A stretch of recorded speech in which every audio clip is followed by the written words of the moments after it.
L'invité de la semaine au micro de Philippe Cham.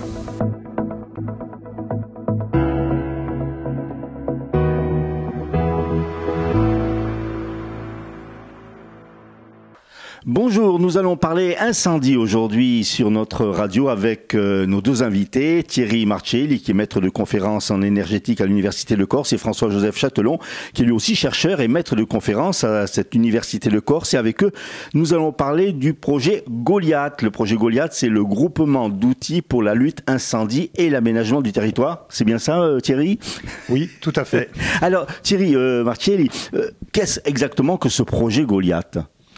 Alors, ce projet Goliath qui a débuté maintenant depuis un peu plus de 3 ans, il a débuté en janvier 2020 pour une durée de 4 ans.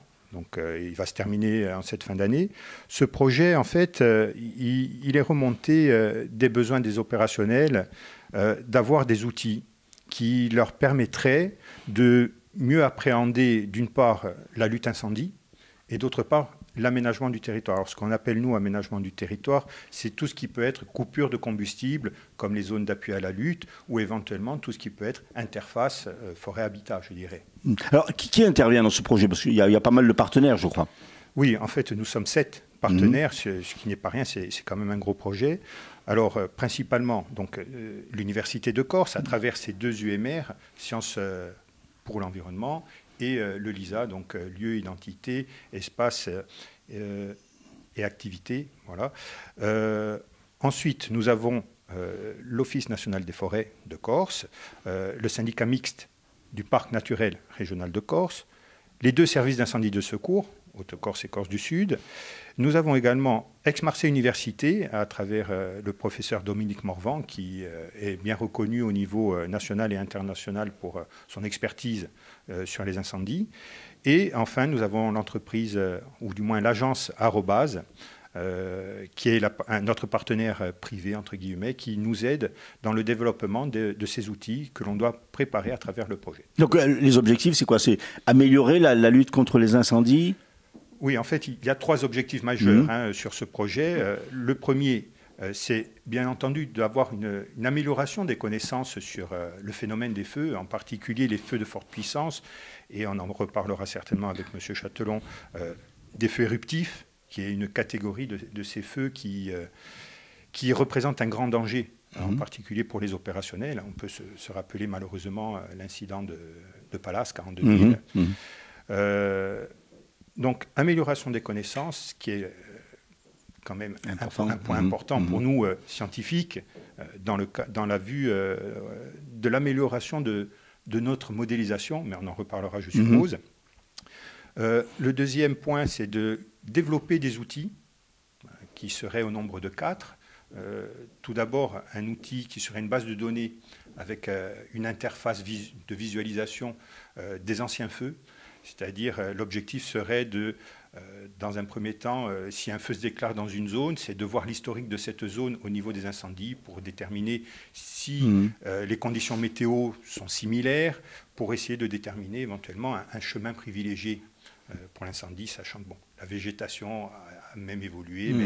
Mais bon, ça, c'est des points que l'on ne maîtrise pas forcément, mais déjà avoir cet historique-là. Un deuxième outil serait un simulateur de comportement et d'impact. Alors, de comportement, c'est comment se développe le front de l'incendie, et d'impact, quelle est la portée qu'il peut avoir en avant du front pour qu'on puisse, au niveau décisionnel, placer des moyens d'intervention ou de lutte, tout en respectant une certaine sécurité, bien entendu. Ensuite, nous avons un outil qui, lui, est plus situé après la phase de lutte. C'est un outil de visualisation à l'aide d'un drone et de caméras visibles et infrarouges qui permettrait, dans les phases, je dirais, plus d'extinction, donc de repérer des points chauds et d'améliorer, ou du moins d'optimiser les interventions lors de cette phase d'extinction. Et enfin, un dernier outil qui serait un guide de bonne pratique pour les brûlages dirigés en feu de sous-bois, en particulier du pin lariche. Voilà.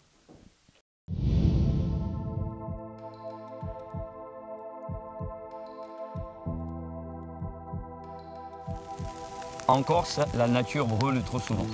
Moi, Pompier, je me bats toute l'année. Et j'ai besoin d'outils innovants et adaptés.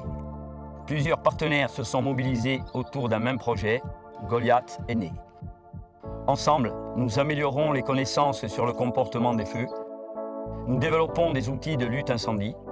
Nous sensibilisons tout le monde à cette problématique majeure qui nous concerne tous. Que l'université est chef de file du projet Goliath.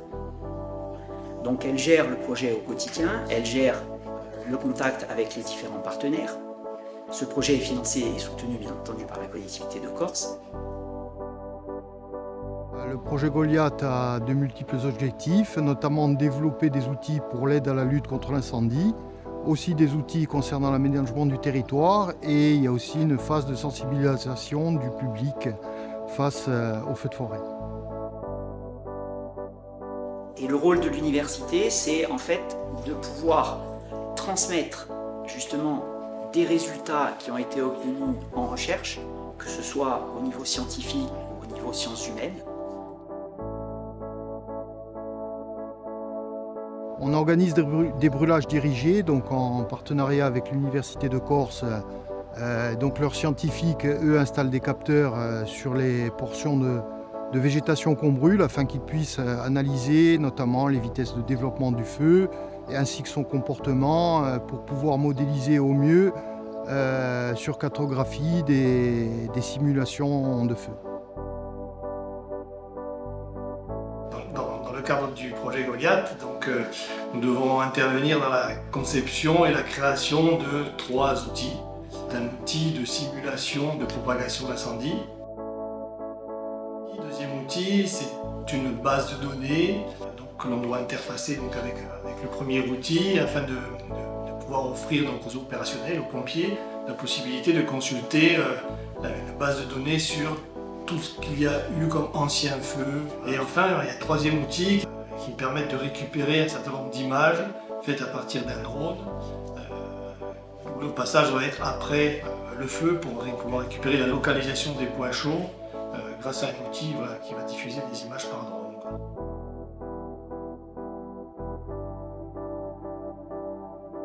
Ainsi, Goliath avance pas à pas pour un futur meilleur.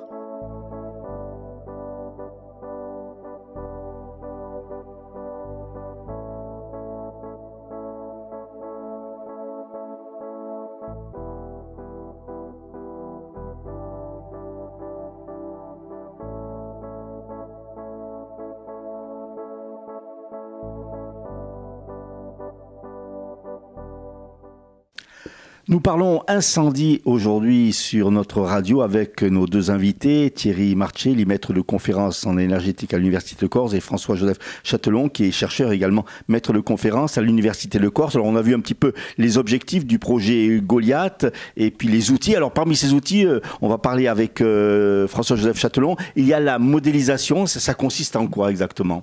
Alors la modélisation des incendies, en fait, si vous voulez, il y a trois aspects possibles.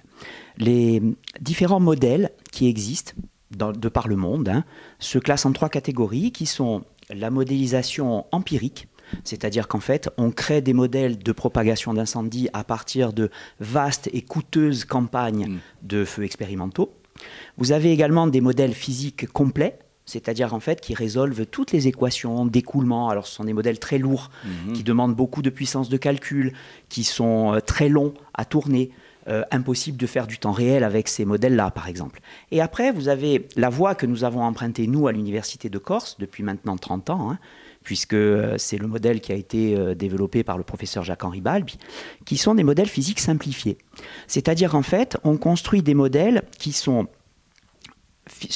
suffisamment physique, avec une rapidité plus rapide que le temps réel, qui sont en 3D et qui ne coûtent rien en termes de temps de calcul et qui permettent d'avoir, comme ceci, eh bien, tout un tas d'informations sur le front de flamme lui-même, c'est-à-dire la vitesse de propagation, c'est-à-dire l'angle d'inclinaison de la flamme, la longueur, la hauteur de flamme, la température de la flamme, etc. etc.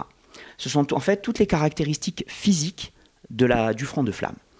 Ces modèles, en fait, ou plutôt ce modèle, nous l'avons adapté dans le simulateur dont parlait Thierry Marcelli. Alors, il faut dire que la recherche prend du temps.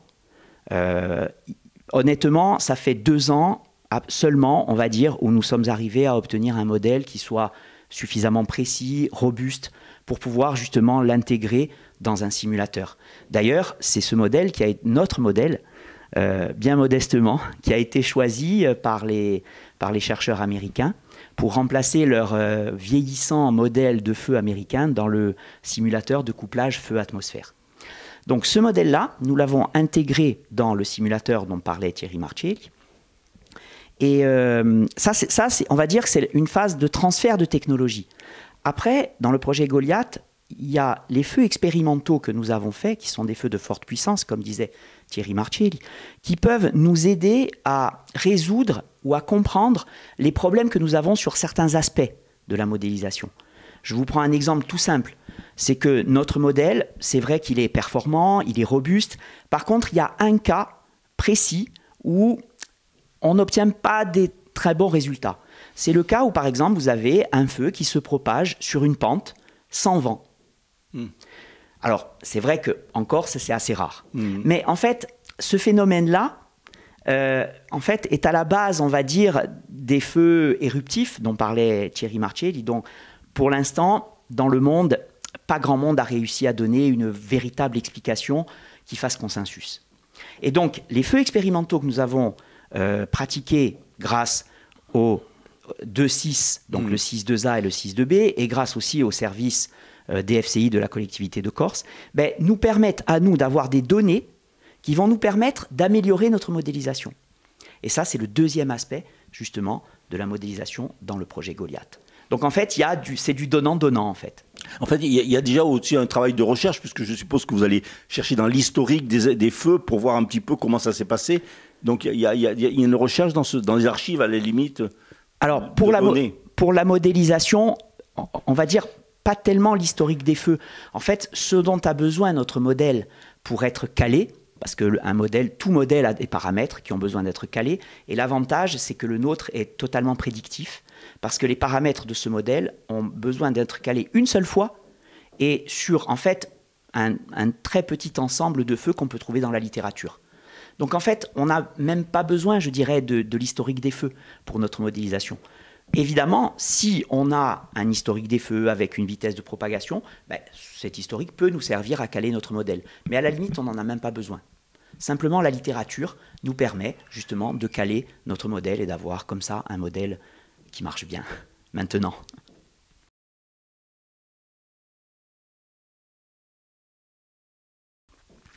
Nous parlons incendie aujourd'hui avec nos 2 invités et du projet Goliath. Alors Thierry, ce projet Goliath, il arrive presque à la fin. Ça veut dire qu'il est presque au point.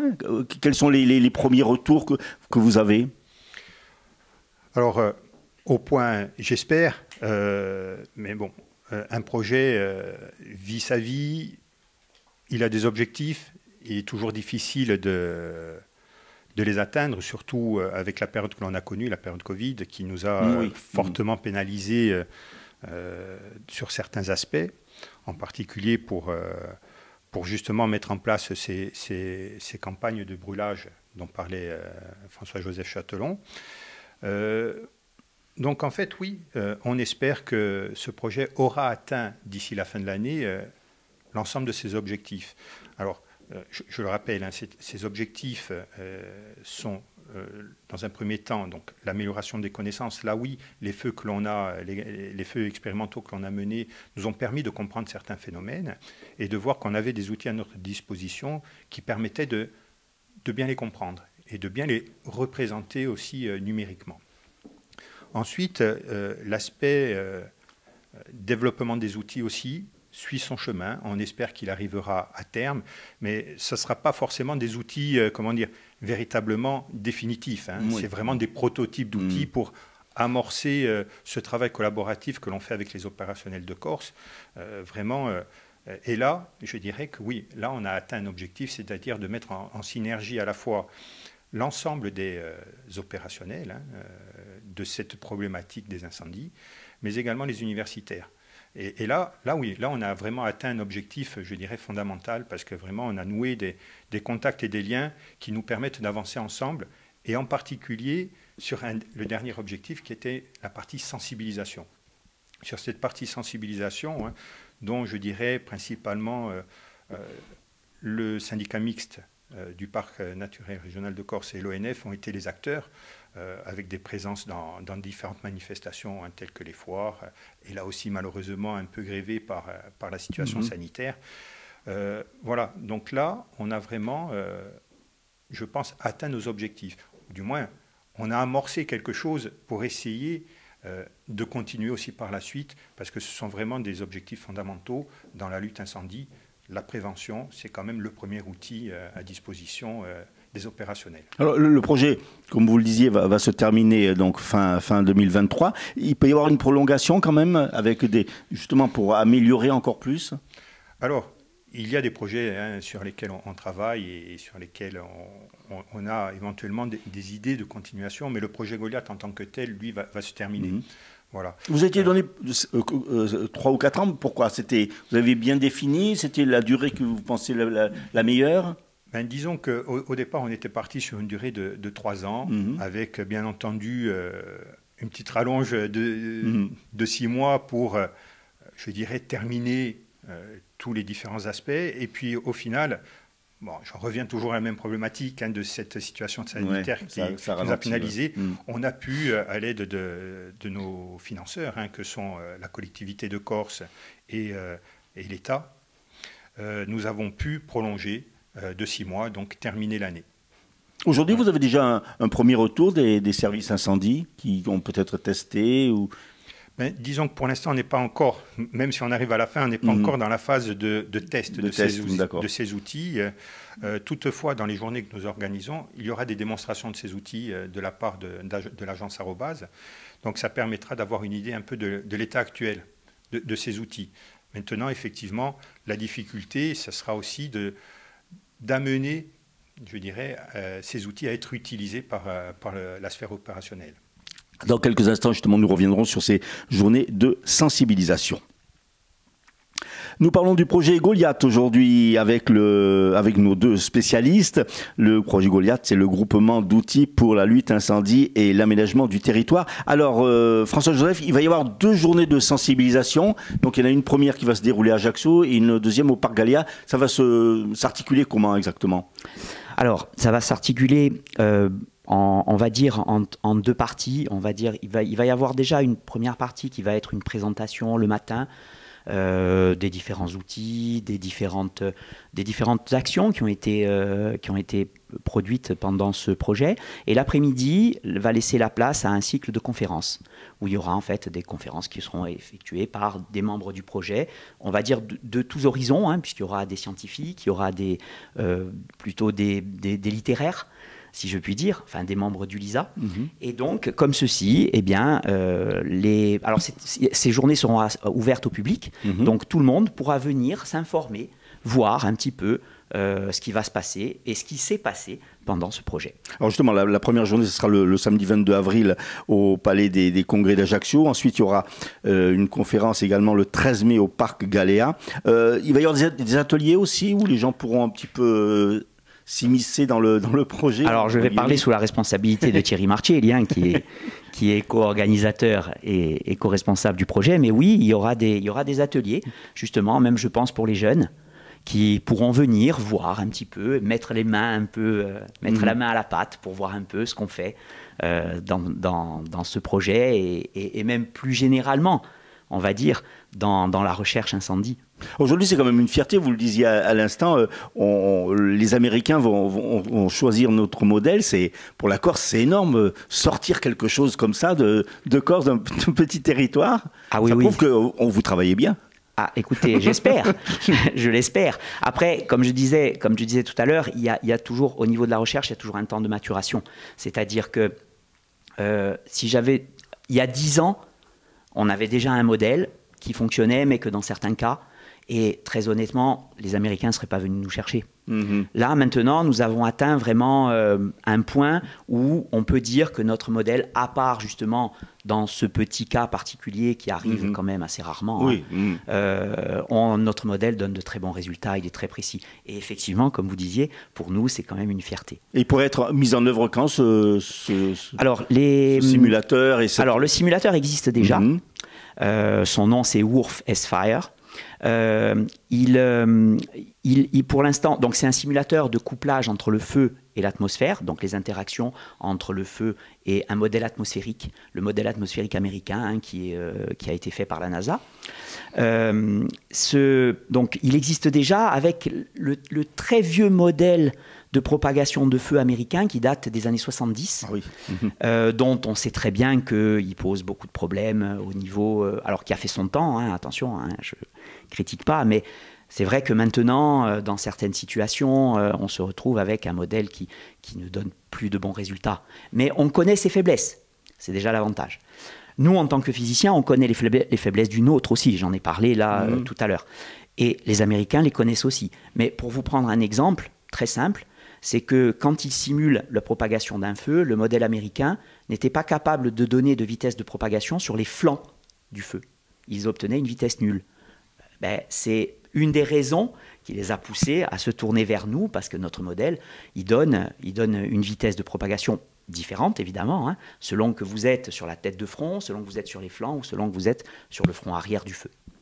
Et effectivement, je répète encore, pour nous, c'est quand même une fierté. Alors, pour répondre à votre question plus précisément, quand depuis 2 ans, 1 an et demi, on va dire, ils ont un étudiant qui est en thèse à l'université de San José, en Californie, qui est chargé justement de remplacer le modèle américain par notre modèle.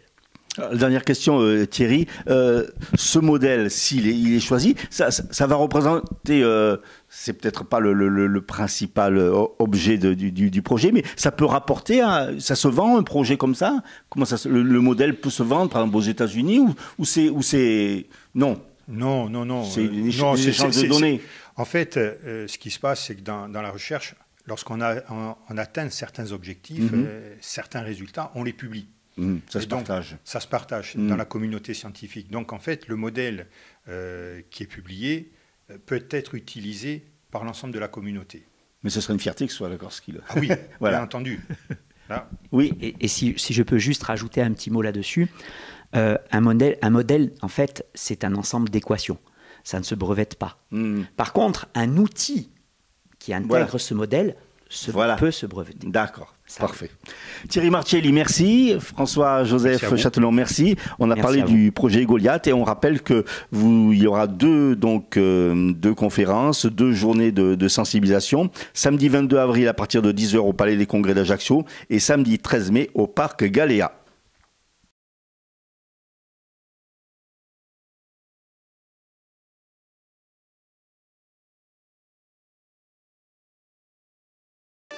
A Corsica abate le conseguenze di un cambiamento climatico. Crescono le temperature, si ne secca la terra, manca l'acqua, incendi. L'acqua è una risorsa scarsa. Ognuno deve impegnarsi a produrre il risparmio. Paesani, collettività, provvisionali, agricoltori. Rispetto all'urgenza, siamo solidari.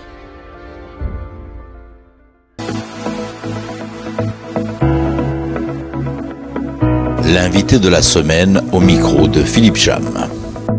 Retrouvez cette émission en vidéo et en podcast sur le site de Radio Corsica International.